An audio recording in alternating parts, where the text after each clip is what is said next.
وكذب به قومك وهو الحق قل لست عليكم بوكيل. നിന്റെ ജനം അതിനെ നിഷേധിച്ചുകൊണ്ടിരിക്കുന്നു, അതാകട്ടെ സത്യമാകുന്നു. അവരോട് പറയുക, ഞാൻ നിങ്ങളുടെ മേൽ ഉത്തരവാദിത്തമേറ്റെടുത്തവനല്ല. നിങ്ങൾ സ്വയം കാണാൻ ഇഷ്ടപ്പെടാതിരിക്കുന്നതിനെ നിർബന്ധിപ്പിച്ച് കാട്ടിത്തരികയെന്നതും സ്വയം മനസ്സിലാക്കാത്ത യാഥാർത്ഥ്യത്തെ ബലം പ്രയോഗിച്ച് ഗ്രഹിപ്പിക്കുക എന്നതും എന്റെ ജോലിയല്ല. അതുപോലെ നിങ്ങൾ കാണാത്തതിന്റെയും ഗ്രഹിക്കാത്തതിന്റെയും പേരിൽ നിങ്ങളുടെ മേൽ ദൈവശിക്ഷ ഇറക്കാനും ഞാൻ ആളല്ല.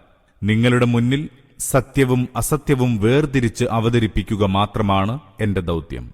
നിങ്ങളത് വിശ്വസിക്കാത്ത പക്ഷം ഞാൻ മുന്നറിയിപ്പ് നൽകുന്ന ദുഷ്പരിണതി അതിന്റേതായ സമയത്ത് വന്നെത്തുക തന്നെ ചെയ്യും, സംശയമില്ല. ലികുല്ലി നബഇൻ മുസ്തഖർ വസൗഫ തഅലമൂൻ. എല്ലാ വൃത്താന്തങ്ങളും പ്രത്യക്ഷമായി വരുന്നതിന് ഒരു നിശ്ചിത സന്ദർഭമുണ്ട്. അടുത്ത ഭാവിയിൽ സ്വന്തം ഗതി നിങ്ങൾ അറിയുന്നതാകുന്നു. وَإِذَا رَأَيْتَ الَّذِينَ يَخُوضُونَ فِي آيَاتِنَا فَأَعْرِضْ عَنْهُمْ حَتَّى يَخُوضُوا فِي حَدِيثٍ غَيْرِهِ وَإِمَّا يُنْسِيَنَّكَ الشَّيْطَانُ فَلَا تَقْعُدْ بَعْدَ الذِّكْرَى مَعَ الْقَوْمِ الظَّالِمِينَ. പ്രവാചക, ജനങ്ങൾ നമ്മുടെ സൂക്തങ്ങളെ വിമർശിച്ച് സംസാരിക്കുന്നത് കണ്ടാൽ അവർ ആ സംസാരം ഉപേക്ഷിച്ച് മറ്റു വർത്തമാനങ്ങളിൽ ഏർപ്പെടുന്നതുവരെ നീ അവരിൽ നിന്ന് അകന്നു നിൽക്കുക. വല്ലപ്പോഴും ചെകുത്താൻ നിന്നെ വിസ്മൃതിയിൽപ്പെടുത്തിയെങ്കിൽ ആ തെറ്റ് ഓർമ്മ വന്ന ശേഷം അത്തരം ധിക്കാരികളോടൊപ്പം ഇരിക്കാൻ പാടുള്ളതല്ല. വല്ലപ്പോഴും നമ്മുടെ ഈ നിർദ്ദേശം താങ്കളുടെ മനസ്സിൽ നിന്ന് വിട്ടുപോവുകയും അശ്രദ്ധ മൂലം അത്തരം ആളുകളുടെ ഇടയിൽ ഇരുന്നു പോവുകയും ചെയ്യുന്നുവെന്ന് കരുതുക. പിന്നീട് ഓർമ്മ വന്നാൽ അത് തുടരാൻ പാടില്ല. وَمَا عَلَى الَّذِينَ يَتَّقُونَ مِنْ حِسَابِهِمْ مِنْ شَيْءٍ وَلَكِنْ ذِكْرَى لَعَلَّهُمْ يَتَّقُونَ. അവരുടെ കണക്കിലുള്ള ഒരു സംഗതിയുടെയും ഉത്തരവാദിത്വം ഭക്തജനങ്ങൾക്കില്ല. പക്ഷേ ഉദ്ബോധിപ്പിക്കേണ്ട കടമയുണ്ടെന്ന് മാത്രം. അതുവഴി അവർ ദുർമാർഗത്തിൽ നിന്ന് മോചിതരായെങ്കിലോ. ധിക്കാരപരമായ പ്രവൃത്തികളിൽ നിന്ന് സ്വയം വിട്ടുനിൽക്കുന്ന ഭക്തജനങ്ങൾ ദൈവധിക്കാരികളുടെ ഒരു പ്രവർത്തനത്തിനും ഉത്തരവാദികളല്ല. എന്നിരിക്കെ ധിക്കാരികളായ ആളുകളുമായി തർക്കവിതർക്കങ്ങളും വാദപ്രതിവാദങ്ങളും നടത്തി അവരെ ഉത്തരം മുട്ടിക്കുക, അവരുടെ ഓരോ നിരർത്ഥകമായ വാദത്തിനും ബാലിശമായ ആക്ഷേപത്തിനും മറുപടി പറയുക തുടങ്ങിയവയെല്ലാം സ്വന്തം കർത്തവ്യമായി ഏറ്റെടുക്കുന്നതെന്തിനാണ്? അവർ വിശ്വസിച്ചില്ലെങ്കിൽ ഏതെങ്കിലും പ്രകാരത്തിൽ വിശ്വസിപ്പിക്കാൻ ശ്രമിക്കുന്നതെന്തിന്? സജ്ജനങ്ങളുടെ കർത്തവ്യം ഒന്നു മാത്രമാണ്: അബദ്ധസഞ്ചാരികളെ ഉപദേശിക്കുക, ശരിയായ ഉദ്ബോധനം നൽകുക, സത്യം യഥാരൂപത്തിൽ അവരുടെ മുമ്പിൽ അവതരിപ്പിക്കുക. എന്നിട്ട് വിശ്വസിക്കാതെ കുതർക്കത്തിനും വാദകോലാഹലങ്ങൾക്കും പുറപ്പെടുകയാണെങ്കിൽ സത്യവാഹകർ അവരുമായി ഒരു മസ്തിഷ്ക മത്സരം നടത്താൻ തുനിയരുത്. ആ വിധത്തിൽ തങ്ങളുടെ വിലയേറിയ സമയവും കഴിവുകളും ദുരുപയോഗപ്പെടുത്തരുത്. പിഴച്ച വഴി തേടി നടക്കുന്നവരെ അവഗണിക്കുക. എന്നിട്ട് സത്യാന്വേഷികൾക്ക് ശിക്ഷണശീലങ്ങൾ നൽകുന്നതിലും അവരെ സംസ്കരിക്കുന്നതിലും തങ്ങളുടെ സമയവും കഴിവുകളും വിനിയോഗിക്കുക. അതാണ് കൂടുതൽ സ്വീകാര്യമായിട്ടുള്ളത്. وَذَرِ الَّذِينَ اتَّخَذُوا دِينَهُمْ لَعِبًا وَلَهْوًا وَغَرَّتْهُمُ الْحَيَاةُ الدُّنْيَا وَذَكِّرْ بِهِ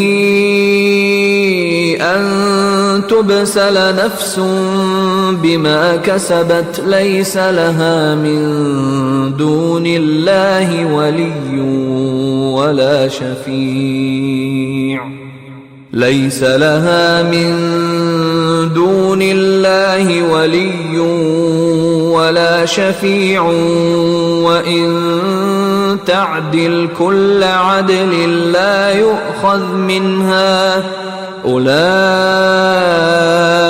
الذين أبسلوا بما كسبوا لهم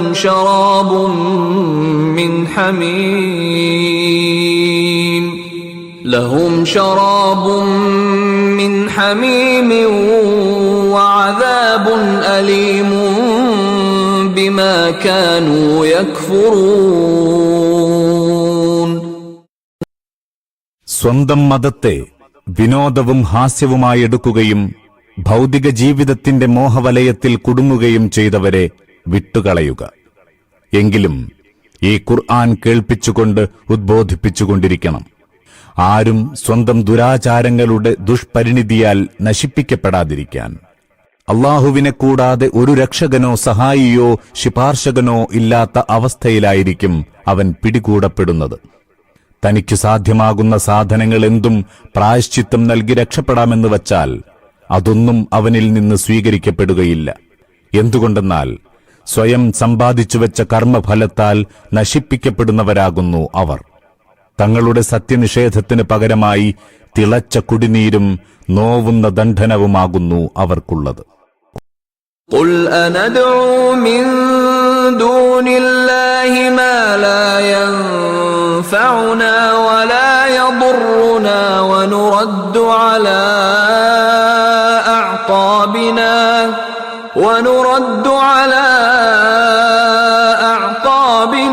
بَعْدَ إِذْ هَدَانَا اللَّهُ كَالَّذِي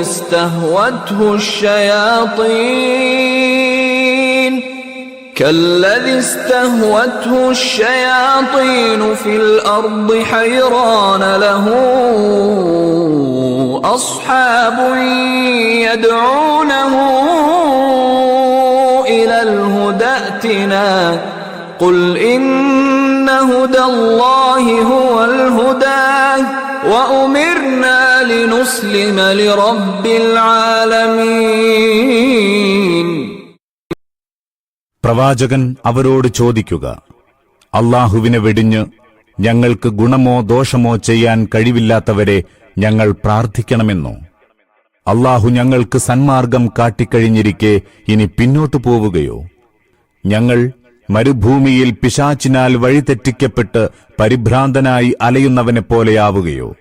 അവനാകട്ടെ, ഇങ്ങോട്ട് വരൂ, ഇതാണ് നേർവഴി എന്ന് വിളിച്ചു പറയുന്ന കൂട്ടുകാരുണ്ടായിരുന്നു. പറയുക, യഥാർത്ഥത്തിൽ സാധുവായ മാർഗദർശനം അല്ലാഹുവിന്റെ മാർഗദർശനം മാത്രമാകുന്നു. പ്രപഞ്ചനാഥന്റെ മുമ്പിൽ അനുസരണത്തിന്റെ ശിരസ്സു നമിക്കാൻ ഞങ്ങൾ കൽപ്പിക്കപ്പെട്ടിരിക്കുന്നു. وَأَنْ أَقِيمُوا الصَّلَاةَ وَاتَّقُوهُ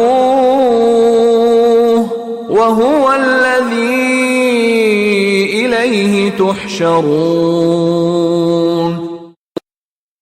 നമസ്കാരം നിലനിർത്തുവിൻ, അവനെ ധിക്കരിക്കുന്നതിൽ നിന്ന് മോചിതരാകുവിൻ എന്നും കൽപ്പിക്കപ്പെട്ടിരിക്കുന്നു.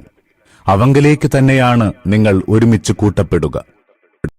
وهو الذي خلق السماوات والأرض بالحق ويوم يقول كن فيكون قوله الحق وله الملك يوم ينفخ في الصور عالم الغيب والشهادة وهو الحكيم الخبير. അവനാകുന്നു ആകാശഭൂമികളെ യാഥാർത്ഥ്യമായി സൃഷ്ടിച്ചവൻ. ഏതൊരു നാളിൽ അവൻ പുനരുദ്ധാനം സംഭവിക്കട്ടെ എന്നരുളുന്നുവോ, അന്നാളിൽ അതു സംഭവിക്കും. അവന്റെ അരുളപ്പാടുകൾ സാക്ഷാൽ സത്യമാകുന്നു. കാഹളം ഊതപ്പെടും നാളിൽ ആധിപത്യം അവന്റേതു മാത്രമായിരിക്കും. അവൻ അദൃശ്യവും ദൃശ്യവുമായ കാര്യങ്ങളൊക്കെയും അറിയുന്ന അഭിജ്ഞനും ഉൾക്കാഴ്ചയുള്ളവനുമല്ലോ. അല്ലാഹു ആകാശഭൂമികളെ സത്യത്തോടുകൂടി സൃഷ്ടിച്ചതാണെന്ന് വിശുദ്ധ ഖുർആനിൽ പലയിടങ്ങളിലും കാണാം. ഇതിൽ വിപുലമായ ആശയങ്ങളുണ്ട്. ഒന്ന്, വെറും കളിവിനോദമായിട്ടല്ല ആകാശഭൂമികളെ സൃഷ്ടിച്ചത്. അത് ഈശ്വരന്റെ ലീലാവിലാസമല്ല. കുട്ടികൾക്ക് ഉല്ലാസത്തിനു വേണ്ടി കളിക്കാനും പൊളിക്കാനുമുള്ള കളിപ്പാട്ടമല്ല പ്രപഞ്ചം. യുക്തിയുടെയും തത്വദീക്ഷയുടെയും അടിസ്ഥാനത്തിൽ നടത്തപ്പെട്ട കാര്യഗൗരവമുള്ള ഒരു ആവിഷ്കാരമാണത്. മഹത്തായ ഒരു ഉദ്ദേശ്യം അതിന്റെ പിന്നിൽ പ്രവർത്തിക്കുന്നുണ്ട്. ഒരു ഘട്ടം കഴിഞ്ഞാൽ ആ ഘട്ടത്തിൽ നിർവഹിക്കപ്പെട്ട പ്രവർത്തനവും അതിന്റെ ഫലങ്ങളും സ്രഷ്ടാവ് പരിശോധിക്കും. പ്രസ്തുത ഫലങ്ങളുടെ അടിസ്ഥാനത്തിലാണ് അടുത്ത ഘട്ടം തിട്ടപ്പെടുത്തുക. ഈ വസ്തുത മറ്റിടങ്ങളിൽ ഇങ്ങനെ വിവരിച്ചിരിക്കുന്നു: ഞങ്ങളുടെ നാഥ, ഇതൊക്കെയും നീ വെറുതെ സൃഷ്ടിച്ചതല്ല. ആകാശവും ഭൂമിയും അവയ്ക്കിടയിലുള്ളതും നാം വിനോദമായി സൃഷ്ടിച്ചിട്ടുള്ളതല്ല. നിങ്ങളെ നാം കേവലം വൃഥാ സൃഷ്ടിച്ചുവെന്നും നിങ്ങൾ ഒരിക്കലും നമ്മിലേക്ക് മടക്കപ്പെടുകയില്ലെന്നും നിങ്ങൾ ധരിച്ചുവെച്ചിരുന്നുവോ? 2. സത്യത്തിന്റെ ബലമുള്ള അടിത്തറയിലാണ് അല്ലാഹു പ്രാപഞ്ചിക വ്യവസ്ഥ സ്ഥാപിച്ചിരിക്കുന്നത്. നീതി, യുക്തി, സത്യം എന്നിവയുടെ നിയമങ്ങളാണ് ഓരോ പ്രാപഞ്ചിക വസ്തുവിന്റെയും നിലനിൽപ്പിനാധാരം. ഈ വ്യവസ്ഥയിൽ അസത്യത്തിന് വേരുപിടിക്കാനോ വികസിക്കാനോ സാധ്യമല്ല. അല്ലാഹു അസത്യവാദികൾക്ക് കള്ളവും അക്രമവും അധർമ്മവും പരത്താൻ അവസരം നൽകുന്നുവെങ്കിൽ അത് മറ്റൊരു കാര്യമാണ്. എന്നാൽ അവസാനം അസത്യത്തിന്റെ ഓരോ ബീജത്തെയും പിടിതെറിഞ്ഞ് ഭൂമിയെ ശുദ്ധമാക്കും. അവസാന വിശകലനത്തിൽ അസത്യമാകുന്ന വിഷവൃക്ഷത്തെ നട്ടുനനയ്ക്കുന്നതിൽ താൻ വിനിയോഗിച്ച ശ്രമങ്ങളെല്ലാം നിഷ്ഫലങ്ങളാണെന്ന് ഓരോ അസത്യവാദിക്കും കാണാവുന്നതാണ്. 3. ഈ പ്രപഞ്ചത്തെ ദൈവം തന്റെ അവകാശത്തിന്റെ അടിസ്ഥാനത്തിലാണ് സൃഷ്ടിച്ചിരിക്കുന്നത്. അവകാശത്തിന്റെ അടിസ്ഥാനത്തിൽ തന്നെയാണ് അവനത് ഭരിക്കുന്നത്.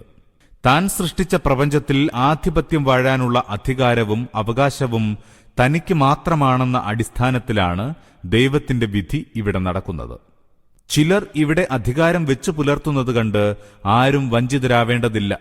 വാസ്തവത്തിൽ പരീക്ഷണാർത്ഥം അല്ലാഹു അനുവദിച്ചിടത്തോളമല്ലാതെ അവരുടെയൊന്നും വിധി ഇവിടെ നടക്കുന്നില്ല, നടക്കുക സാധ്യവുമല്ല. കാരണം പ്രപഞ്ചത്തിലെ ഒരു വസ്തുവിന്റെ മേലും വിധി നടത്താൻ അവർക്ക് അവകാശമില്ല. ഇവിടെ പരാമർശിച്ച കാഹളമൂത്തിന്റെ ശരിയായ രൂപമെന്ത്? ഇതിന്റെ വിശദാംശം നമ്മുടെ അറിവിനപ്പുറമാണ്. ഖുർആനിൽ നിന്ന് നമുക്ക് മനസ്സിലാകുന്നത് ഇത്രമാത്രമാണ്: ഖിയാമത്തുനാളിൽ ദൈവത്തിന്റെ ആജ്ഞപ്രകാരം 1-ാമത്തെ തവണ കാഹളമൂതപ്പെടും. അതുവഴി സകലതും നശിക്കും. പിന്നെ 2-ാം തവണയും കാഹളമൂതപ്പെടും. അത് എത്ര കഴിഞ്ഞാണെന്ന് അല്ലാഹുവിനെ അറിയൂ. അതോടെ മുൻഗാമികളും പിൻഗാമികളുമായ എല്ലാ മനുഷ്യരും ഉയിർത്തെഴുന്നേൽക്കും. തുടർന്ന് എല്ലാവരും മഹ്ശറയിൽ ഒരുമിച്ചുകൂടും. ആദ്യത്തെ കാഹളമൂത്തുകൊണ്ട് പ്രപഞ്ചവ്യവസ്ഥ മുഴുവൻ താറുമാറാകും. 2-ാമത്തെ കാഹളമൂത്തുകൊണ്ട് പുതിയ ഒരു പ്രകൃതി വ്യവസ്ഥ നിലവിൽ വരികയും ചെയ്യും. അന്നാളിൽ ആധിപത്യം അല്ലാഹുവിന് മാത്രമായിരിക്കും എന്ന വാക്യത്തിന്റെ വിവക്ഷ ഇന്ന് അല്ലാഹുവിന് പ്രപഞ്ചാധിപത്യമില്ല എന്നല്ല. അന്ന് മറ നീങ്ങി യാഥാർത്ഥ്യം വെളിക്കു വരുമ്പോൾ ഇന്ന് അധികാരമുള്ളവരെന്ന് വിചാരിക്കപ്പെടുന്ന ഏവരെയും അധികാരമില്ലാത്തവരായി കാണും. സകല ആധിപത്യങ്ങളും പ്രപഞ്ചകർത്താവായ അല്ലാഹുവിന് മാത്രമാണെന്ന് അനുഭവവേദ്യമാവുകയും ചെയ്യും.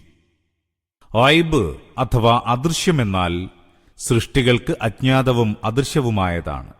സൃഷ്ടികൾക്ക് അറിവുള്ളതും പ്രത്യക്ഷമായതും ഷഹാദത്ത് അഥവാ ദൃശ്യമാകുന്നു.